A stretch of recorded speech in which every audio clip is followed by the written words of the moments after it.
On parle souvent d'abondance, mais vous savez ce que ça veut dire l'abondance? C'est juste ça.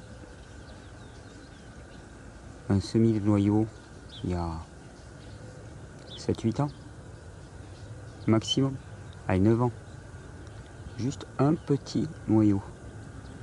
Des kilos et des kilos de nèfles du Japon, absolument délicieuse. L'un de mes fruits préférés. Il y en a partout, partout, partout, partout. Il va falloir qu'on mette des échelles. Heureusement qu'il y a des copains aujourd'hui. Sinon on aurait du mal à récolter tout ça. C'est notre regard sur ce monde qui nous pousse à croire qu'il y a de la rareté. En fait, la loi de cette création, je me plais à le répéter souvent, ben c'est l'absolue abondance. Absolue abondance. Et par contre, par notre regard, ben, je dis, je ne crois pas au regard créateur, je ne crois pas à la pensée créatrice, sinon celle de Dieu. Mais par contre, je pense au mental destructeur.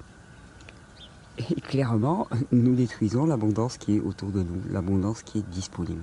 Et moi, cette quantité de fruits, cette quantité de glucides, cette quantité de nutriments qui nous attend juste avec un petit noyau. Et regardez ce que ça peut faire. Oh oui, non, attendez, il y en a un que je vais vous montrer quand même, spontanément. Regardez-moi celui-là, par exemple. Vous voyez ce magnifique arbre? Ça, c'est un noyau d'abricot semé il y a 4 ans. Juste 4 ans. Hallucinant. Il est chargé. Je vous fais un petit zoom. Il est chargé d'abricots. D'ici au bas ou un mois, on va absolument se régaler. Vous voyez pointer juste derrière lui. On va dézoomer un petit peu. Regardez-moi ce figuier chargé de figues qui pointe juste derrière. Pareil, une petite branche de figuier chopée le long d'une vigne. Hop, ramenée. Abondance, abondance partout, abondance. Par contre, effectivement, ben, cette abondance, on peut la fouler aux pieds. On peut la fouler aux pieds, on peut l'ignorer complètement. Et tout pousse comme ça spontanément, à partir d'un noyau, à partir d'une branche, à partir d'une bouture. Regardez là, petite treille de Actinidia arguta, les fameux kiwai. Là, c'était des plants. Là, par contre, c'est un petit goyavier de semis. Petit goyavier de semis. Oh, et en semis, alors la plus belle histoire, c'est celle-là. Celle-là, je l'aime bien. Regardez-moi ces deux magnifiques figuiers qui se développent côte à côte. En fait, il y a 2-3 ans de ça, j'avais un séchoir à fruits juste dans la partie de la serre qui est juste à côté. Et puis les fruits pourris, je les balançais pour m'en débarrasser. Et ils rebondissaient sur la palissade. Hein, c'est rare de voir du semis de figues fonctionner. Et pourtant, ça a marché. Et là, regardez. Dans les bacs, là. C'est là où on faisait les stages l'été. Bah, merci aux stagiaires qui ont balancé leur noyau d'abricotier. Regardez, un abricotier. Hop, un autre là-bas. Attendez, attendez, attendez. Ce n'est rien. Là, combien on en a? Un bel abricotier. Hop, un deuxième ici. Un troisième ici. Mais un quatrième ici. Mais un cinquième ici. Mais un sixième ici. Mais un septième ici. Mais un huitième ici. Oh, un neuvième. Allez, il est pour qui le dixième? Ah ben le voilà. 10e. 11e. 12e petit abricotier. 13 abricotiers. Hop, hop, hop, hop, hop, hop, hop. 14 abricotiers. Il y en aurait bien 15e. Non, je le vois pas là. 15 abricotiers. 15 abricotiers. Juste des noyaux d'abricots. En mangeant le repas de midi, en se régalant d'abricots, pling, on balance des abricotiers. Bon, ces abricotiers, ils vont tous... Ah, voilà le 15e. Hop, ah, ben, il y avait quelqu'un qui avait lancé un petit peu plus loin. Voilà le 15e. Il pousse au milieu de la menthe. Et les fraisiers. Oh, oh, oh, oh, oh, oh, oh.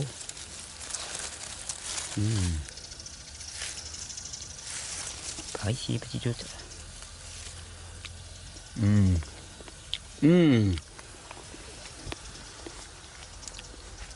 Et tout ça, semi, gratuit, spontané, généreux.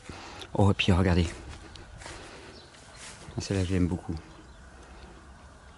et fleur du fête joie, qui va être chargé de fruits cette année. J'aime beaucoup le fruit du fête joie. Acacelovnia, pour ceux qui aiment les noms botaniques. Puis là, il y a les kiwis qui rampent au-dessus, qui débordent au-dessus, les kiwis. Et puis là, dans cette pseudo-friche, plus de 150 arbres fruitiers qui sont en train de pousser, qui sont bien cachés au sein du mulch. Oh, regardez, petite abondance aussi. Celui-là, je crois que c'est un semis de noyau qui a été greffé. On va y grimper quand même. Oh, ils ont tout mangé. Ils ont tout mangé. Ils ont dépouillé le cerisier. Ah, mon Dieu. C'est ça d'avoir des copains à la maison. Ah non. Bon, ah bah.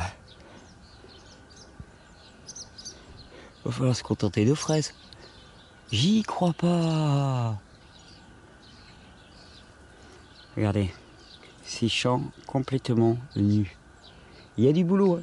Souvent j'entends des gens qui me disent ouais mais qu'est-ce que je peux faire dans la vie? Qu'est-ce que je peux... Eh, prends des noyaux, arpente la campagne, sème encore, bouture, sème encore. Je crois que c'est la tâche la plus joyeuse que je connaisse. Semer et voir cette abondance qui jaillit devant nos yeux. Et ça, pour moi, ça a une fonction aussi, c'est que ça nous réinscrit dans cette loi de l'abondance, dans cette loi absolue de Dieu, qui est la loi de l'abondance totale, de la générosité totale. Alors, une armée de semeurs, des légions de semeurs qui arpentent la campagne et qui transforment ce désert en forêt fruitière, en forêt d'abondance. Ça pourrait être une belle vision, non?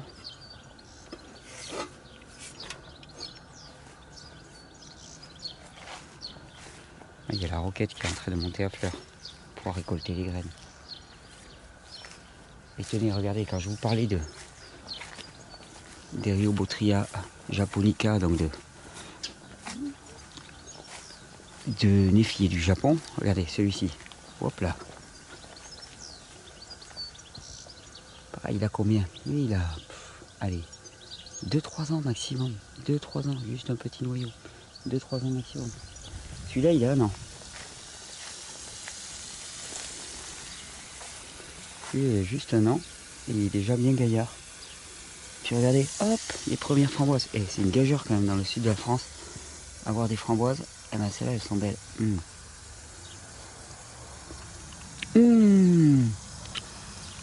Mais je les avais jamais goûté les blanches. Oh, ah, mais ils ont eu les fraises, mais ils ont eu les cerises, mais... extraordinaire. C'est la loi. Juste la loi. En fait, la question en permanence, c'est est-ce qu'on connaît la loi? Et si on la connaît, est-ce qu'on la respecte ou est-ce qu'on la respecte pas? Si on ne connaît pas la loi, on est esclave. Parce que la loi s'impose à nous, et si on ne la connaît pas, on est des esclaves. Et ensuite, si on connaît la loi, et si on ne la respecte pas, on est malheureux. Si on connaît la loi et qu'on la respecte, on est heureux. C'est basique, hein, en fait. C'est super basique, que ce soit en physiologie ou en... Ne mets pas dans un corps un produit qui n'est pas fait pour lui. Ne mets pas sur un terrain un produit qui n'est pas fait pour lui. Cultive le service, la générosité, et tu vivras dans l'abondance. C'est tout simple.